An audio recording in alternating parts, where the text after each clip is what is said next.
வணக்கம். நான் டாக்டர் ராமநாதன் அர்ச்சனா. 2025 ஆண்டு மே மாதம் 22 ஒரு முக்கியமான விடயம். பல பேர் கனநேரம் என்னிடம் கேட்பது இதுவரைக்கும் நீங்கள் என்ன செய்து கிழித்திருக்கிறீர்கள், இதுவரைக்கும் நீங்கள் செய்ததிலே ஏதாவது விடயங்கள் ஒன்றை சொல்லுங்கள் என்று. அப்படி சொல்பவர்களுக்கு கணக்க விடயங்கள் இருக்கிறது. ஆனால் மிக முக்கியமான ஒரு உதாரணம், நல்ல செய்தி, தயவு செய்து பகிருங்கள்.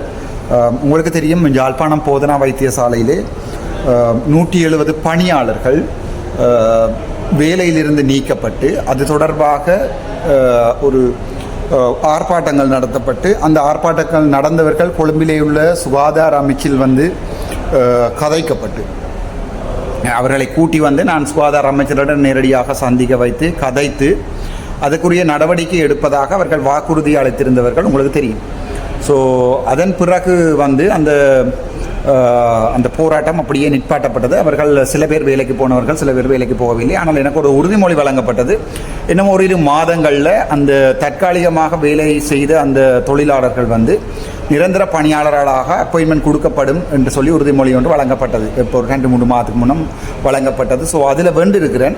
நேற்றைய தினம் பிரதி சுகாதார அமைச்சர் ஹன்சக விஜயமுனி அவர்கள் நேற்றைய தினம் என்னை நேரடியாக சந்தித்து எனக்கு சொல்லியிருக்கிறார், அந்த 170 பேருக்கும் நிரந்தர அடிப்படையிலான வேலை வாய்ப்புகள் வழங்கப்படுவதற்கு அதற்குரிய பெயர் பட்டியலை யாழ்ப்பாணம் போதனா வைத்தியசாலையிலிருந்து கேட்டிருக்கிறோம் என்று சொல்லியிருக்கிறார். அதிலே மேலும் ஒரு விடயத்தை சொன்னார். யாழ்ப்பாணம் போதனா வைத்தியசாலையிலே ஒரு சில பேர் மீளவும் வேலைக்கு எடுத்துக்கொள்ளப்பட்டவர்கள், ஆனால் இந்த சுகாதார அமைச்சரை சந்தித்தார்கள் என்ற அடிப்படையில் அந்த ஒரு சில சந்தித்தவர்களை வேலைக்கு எடுத்துக்கொள்ளவில்லை என்று முறைப்பாடுகள் தனக்கு வந்திருக்கிறது. ஆகவே ஒரு செய்தியை அந்த 170 பேருக்கும் அனுப்ப சொல்லி, அது என்னவென்றால்,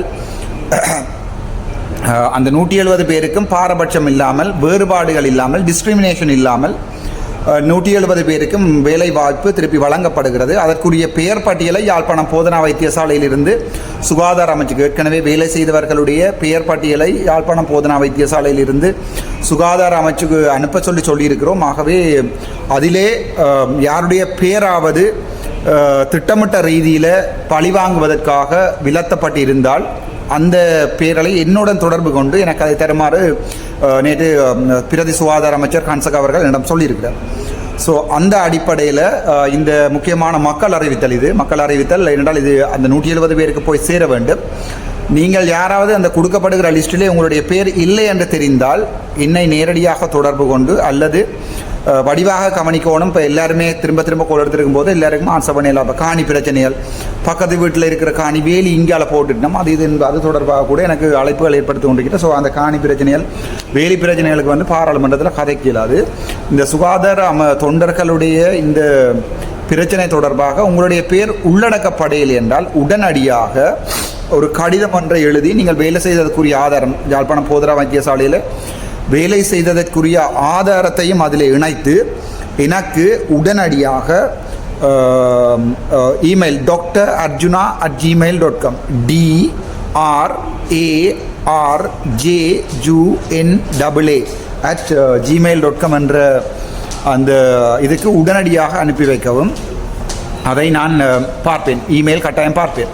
2வது விடயம், எனக்கு என்னுடைய தொலைபேசி இலக்கத்துக்கு 077 556 99 24க்கு SMS ஒன்றை போடணும். வாட்ஸ்அப் மேல கோலும் அல்ல, SMS ஒன்றை போடணும்.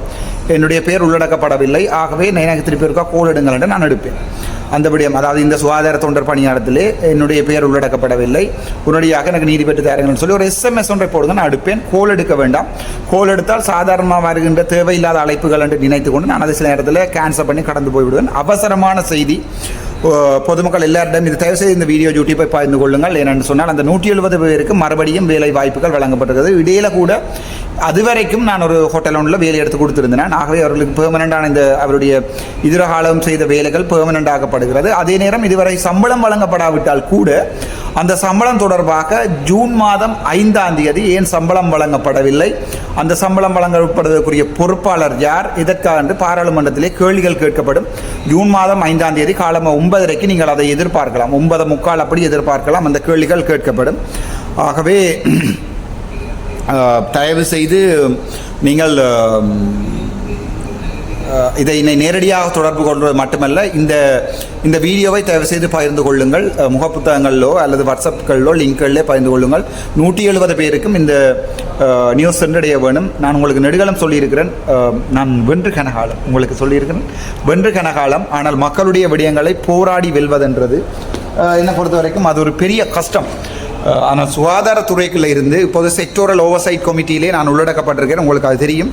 அதாவது வந்து துறைசார் மேற்பார்வை குழுவுக்குள்ள இன்றைக்கு காலை நான் நினைக்கிறேன் 11 மணிக்கு அது முதலாவது கூட்டம் கூடுகிறது. யாழ்ப்பாணத்தில் நடக்கின்ற ஊழல்கள், வைத்தியசாலையில் நடக்கிற பிரச்சனைகள் அனைத்துமே கதைக்கப்படும், சகல விடயங்களும் கதைக்கப்படும். ஆகவே தெள்ள தெளிவாக சொல்கிறேன், நீங்கள் யார் குத்தி முறிஞ்சாலும் ஊழல்களையும் மக்களை எதிர்க்கு அல்லது நோயாளர்களை கஷ்டத்துக்கு உள்ளாக்குகின்ற வைத்தியர்களாக இருக்கட்டும், யாராக இருக்கட்டும், அவர்களுக்குரிய நியாயமான பதில்கள் பாராளுமன்றத்திலே நான் இருக்கும் வரைக்கும் கூடுபடும். நான் உங்களுக்கு சொன்னதை நான் ஒருபோதும் மறத்ததில்லை. நான் காசுக்காக பாராளுமன்றம் வந்தவனும் அல்ல, பதவிக்காக பாராளுமன்றம் வந்தவில்லை. பதவியிலையும் காசுலையும் இருந்து தான் பாராளுமன்றம் வந்தவன். ஆகவே தயவு செய்து இந்த நியூஸை, தயவு செய்து இந்த வீடியோவை பகிர்ந்து கொள்ளுங்கள். நன்றி, வணக்கம்.